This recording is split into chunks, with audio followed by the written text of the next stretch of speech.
इस बकरीद अगर आपने ये कुरैशी कबाब नहीं ट्राई करे तो आपने क्या ही बकरीद मनाई।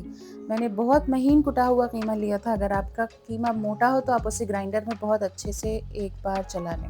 देन मैंने प्याज जो है उसको भी ग्राइंड करके उसका एक्सेस वाटर जो था वो रिमूव कर लिया था और इसमें डाल दिया था उसके अलावा जिंजर गार्लिक पेस्ट, सॉल्ट और ग्रीन चिलीज़। मेरी ग्रीन चिली जो थी वो बहुत तीखी थी।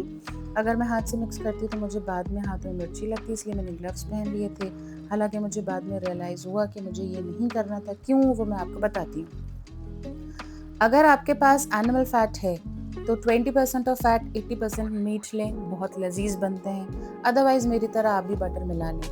बटर जो है मेरा सॉल्टेड था, इसलिए मैंने नमक थोड़ा सा इसमें कम डाला था। और जैसे ही मैंने बटर गोश्त में डाल के मिलाना मिक्स किया तो ये सारा बटर तो मेरे ग्लव्स में ही स्टिक हो गया था। तो फिर मुझे रियलाइज़ हुआ ये मुझे उतार देना चाहिए। ये तीनों चीज़ें ड्राई रोस्ट करके कूट ली हैं। इसके अलावा गरम मसाला, कश्मीरी लाल मिर्च और रेड चिली पाउडर भी लिया है और इसी गोश्त के बैटर में हमने इसको डाल दिया है। अंदाज़ हर चीज़ का, हर मसाले का जो है वो मैं डिस्क्रिप्शन बॉक्स में ऐड कर दूँगी। इसके अलावा इसमें जाएगा 2 tablespoons of roasted gram floor यानी बेसन। चाहे तो तवे पे कर लें, चाहे तो माइक्रोवेव में कर लें, जो भी आपको सहूलत लगे। माइक्रोवेव में करें तो पहले 1 मिनट करें, फिर उसको थोड़ा-सा आप चला लें और फिर 1 मिनट के लिए रख दें। इस बैटर को आपको 1 घंटा का एटलीस्ट रेस्ट देना है सो दैट जो आपके हाथ की गर्मी है वो डेसिपिएट हो जाए, मेल्ट और जो बटर और मसाले हैं वो अच्छे से मेल्ट होके एक दूसरे में मिल जाएं। और चाहें तो इसे स्टोर कर लें, नहीं तो 1 घंटे बाद आप इसे यूज़ कर सकते हैं, जैसे कि मैं कर रही हूँ। हाथों में ऑयल लगा के आप एज़ पर जो भी आपके पास स्क्यूवर्स हों, उस साइज़ का आप बॉल्स बना लें।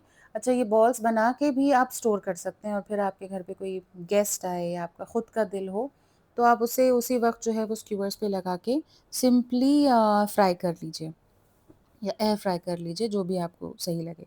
मैंने तो 1 घंटे बाद जो है ये बनाए थे। आप चाहें तो रख भी सकते हैं, बाकी का बैटर मैंने स्टोर कर लिया था। ये देखिए अप्रॉक्सिमेटली 5 इंचेस के स्क्यूवर्स हैं, लेकिन फुल 5 इंच में नहीं लगता है जो कबाब का मसाला होता है वो। 1 आध इंच जो है वो उसको पकड़ने वाली जो जगह होती है उसके लिए रह जाती है। तो अच्छे से आपको ये पहला वाला जो कबाब है ये थोड़ा मोटा था, बाकी के मैंने थोड़े-थोड़े पतले कर लिए थे। क्योंकि हम बॉयल नहीं कर रहे हैं, हम डायरेक्ट फ्राई करेंगे, एयर फ्राई या डीप फ्राई जो भी आप करेंगे। इस वजह से हमें मेक श्योर करना है कि हम बहुत मोटी लेयर नहीं लगाएँ गोश्त की, थोड़ी-सी दरमियानी रहने दें। बहुत पतली होगी तो वो निकल-निकल जाएँगे, बहुत मोटा होगा तो अंदर से कच्चा रह जाएगा। तो फिर इस पे अच्छे से लपेटने के बाद मैंने कोशिश करी उसमें रिजेस देने की, जो शक्ल होती है सीख कबाबों की वो देने की। और फिर मैंने ऑयल गरम किया है 2 टेबलस्पून और उसमें अच्छे से भर-भर के मैंने अगेन सॉल्टेड बटर जो नॉर्मल अमूल का आता है वो डाल दिया है। जब बटर हम इसको हाई हीट पे रखा है ताकि ये गरम हो जाए और फिर जब अच्छे से ये इतना गरम ना हो कि धुआँ निकलने लगे, इतना गरम हो कि आपको लगे कि हाँ, मतलब नॉर्मल गरम है। अगेन द सेम रीज़न कि हमारा गोश्त अंदर से कच्चा ना रह जाए, हम इसे मीडियम टू लो हीट पर जो है ये फ्राई करेंगे। बटर में फ्राई हो रहा है ना तो ये बहुत जूसी बनते हैं, बहुत अमेज़िंग लगते हैं।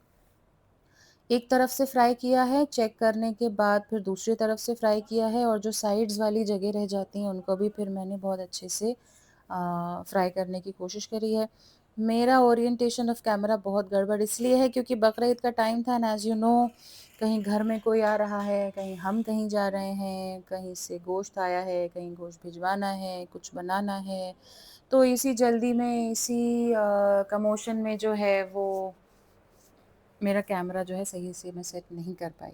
अब आप निकाल लें जब ये अच्छे से, आप देखिए कितने अच्छे से गोल्डन ब्राउन हो गए ना, ये निकाल लें और इसके बाद आप इसे सर्व करें प्याज के साथ, हरी चटनी के साथ, चाहें तो ब्रेड से खाएँ, चाहे तो पराठे रोटी से खाएँ या रूखे खा लें और मुझे ज़रूर बताएँ कि आपकी कुरैशी कबाब कैसे बने।